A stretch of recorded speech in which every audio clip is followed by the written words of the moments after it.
കുണ്ടന്നൂർ പാലത്തിനടിയിൽ താമസിക്കുന്ന കുട്ടവഞ്ചിക്കാരെ ഒഴിപ്പിക്കുന്നു. മരട് നഗരസഭ ആരോഗ്യ വിഭാഗത്തിന്റെ നേതൃത്വത്തിലാണ് നടപടി.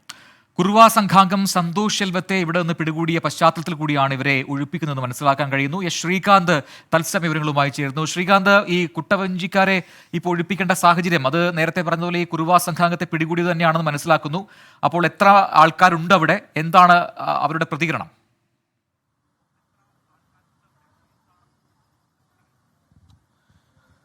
ഞാനിപ്പോൾ നിൽക്കുന്നത് ഈ കുണ്ടന്നൂർ പാലത്തിന് കീഴെയാണ്. അത് ഈ ദൃശ്യങ്ങളിൽ കാണാൻ പ്രജിൻ, അവർ താമസിച്ചിരുന്ന ആ ഭാഗങ്ങളാണ് ഇത്. അത് താൽക്കാലികമായി താമസിച്ചിരുന്ന സ്ഥലമാണ്.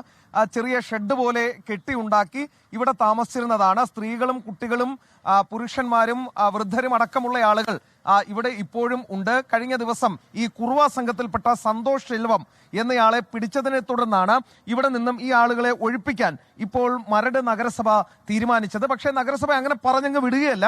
അവരുടെ ഒരു കമ്മ്യൂണിറ്റി ഹാളുണ്ട്. ആ കമ്മ്യൂണിറ്റി ഹാളിലേക്ക് 2-3 ദിവസത്തേക്ക് മാറി താമസിക്കാം. അതിനുള്ളിൽ മറ്റൊരു സ്ഥലം കണ്ടെത്തണം എന്നുള്ളതാണ് ഇവരോട് പറഞ്ഞിട്ടുള്ളത്. ഇത് കർണാടകത്തിൽ നിന്ന് വന്ന് ഇവിടെ താമസിച്ച് ഇവിടെ ഈ കായലിൽ മത്സ്യബന്ധനമൊക്കെ നടത്തി ജീവിക്കുന്ന ആളുകളാണ് എന്നാണ് മനസ്സിലാകുന്നത്. വേണമെങ്കിൽ നമുക്കൊന്ന് ചോദിച്ചു നോക്കി, ഇതിൽ ഒരാൾക്ക് അല്പം മലയാളം അറിയാം. നിങ്ങൾ എത്ര നാളായി ഇവിടെ വന്നിട്ട്? ഇവിടെ ഒരു 3-3.5 കൊല്ലമായി ഇവിടെ വന്നിട്ട്. ഇവിടെ തന്നെയായിരുന്നു താമസിച്ചിരുന്നത് അന്ന് മുതൽ? എന്താ ഇവിടെ തൊഴിൽ എന്താ ചെയ്യുന്നത്? നമ്മളെ മീൻ പിടിക്കുന്നു, ജീവിക്കുന്നു. മീൻ പിടിച്ചിട്ട് ജീവിക്കുന്നു. വേറെ എവിടെയെങ്കിലും പോയി താമസിക്കാനുള്ള സൗകര്യം ഇല്ല. തൽക്കാലം പട്ടണേ ഇല്ല. പട്ടനെ കിട്ടിയ റൂം അന്വേഷിക്കണ അല്ല, പട്ടനെ ഇല്ല. ഇവിടെ ഒന്നും ഒരാളെ പിടിച്ച കാര്യമൊക്കെ അറിഞ്ഞിരുന്നില്ലേ? അത് നമുക്ക് അറിഞ്ഞില്ല.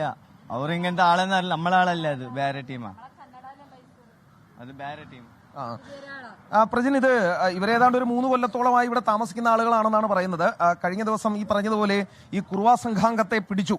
അതേ തുടർന്നാണ് ഈ പ്രശ്നം, ഈ പ്രതിസന്ധി ഉണ്ടായത്. ഇപ്പോൾ നഗരസഭ ചെയർമാൻ ആന്റണി ആശാമ്പറമ്പിലിന്റെ നേതൃത്വത്തിലാണ് ഈ ഒഴിപ്പിക്കൽ നടന്നത്. അദ്ദേഹം ഇപ്പോൾ മാധ്യമങ്ങളെ കാണുകയാണ്. ഇവരെ നമ്മൾ ഇന്ന് തന്നെ ഒഴിപ്പിക്കണം എന്ന് കരുതിക്കൊണ്ടാണ് ഞങ്ങളിവിടെ വന്നത്.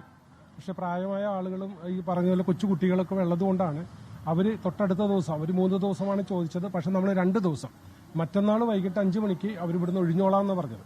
പക്ഷെ ഞങ്ങൾ ഇന്നിപ്പോൾ ഇവരോട് ഒഴിപ്പിക്കുകയാണെങ്കിൽ നഗരസഭയുടെ തന്നെ ഹാളിൽ ഇവരെ കൊണ്ട് തൽക്കാലം കുറച്ച് ദിവസത്തേക്ക് പാർപ്പിക്കാനാണെന്ന് ഞങ്ങൾ തീരുമാനിച്ചിരുന്നത്.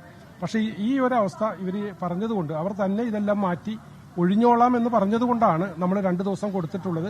മറ്റന്നാൾ വൈകിട്ട് 5 മണിക്ക്, അതിനു മുമ്പ് അവർ ഒഴിഞ്ഞോളാം എന്ന് നമുക്കിപ്പോൾ നഗരസഭയുടെ ആരോഗ്യ വിഭാഗം ഉദ്യോഗസ്ഥർക്ക് ഉറപ്പ് നൽകിയിട്ടുണ്ട്. അത് ഉറപ്പ് ലംഘിക്കുകയാണെങ്കിൽ കൃത്യമായി ഈ പറയുന്ന മറ്റന്നാൾ വൈകിട്ട് വന്നത് പൂർണ്ണമായി നഗരസഭ തന്നെ നേതൃത്വത്തിൽ ഇതെല്ലാം നീക്കം ചെയ്ത് ഇവിടെ എല്ലാം ക്ലീൻ ചെയ്ത് ഇനി ഇതുപോലുള്ള ആളുകളെ താമസിക്കാതിരിക്കുന്നതിന് വേണ്ടി നഗരസഭയുമായി ബന്ധപ്പെട്ട ഉദ്യോഗസ്ഥരും മരട് പോലീസിന്റെയും സഹായത്തോടുകൂടി ഞങ്ങൾ ഇത് ചെയ്യും. അതാണ് പ്രജനി ഇപ്പോൾ കേട്ടത് മരട് നഗരസഭാ ചെയർമാൻ ആന്റണി ആശാമ്പറമ്പിലിന്റെ വാക്കുകളാണ്. അദ്ദേഹം ചൂണ്ടിക്കാണിക്കുന്ന കാര്യം, ഇവരോട് ഒഴിഞ്ഞു പോകാൻ പറഞ്ഞിട്ടുണ്ട്. ഒരു 2 ദിവസം കൂടി അവർക്ക് സമയം വേണമെന്ന് പറഞ്ഞു. അതിന്റെ അടിസ്ഥാനത്തിൽ അവർക്ക് 2 ദിവസം കൂടി സമയം കൊടുക്കും. ഇനി അഥവാ അവർക്ക് മാറി താമസിക്കാൻ ഇന്ന് തയ്യാറാണെങ്കിൽ അതിനും നഗരസഭ സൗകര്യം ഒരുക്കും. അതായത് നഗരസഭ ചെയ്യാൻ ഉദ്ദേശിക്കുന്നത് നഗരസഭയുടെ ഹാളിലേക്ക് ഇവരെ മാറ്റും.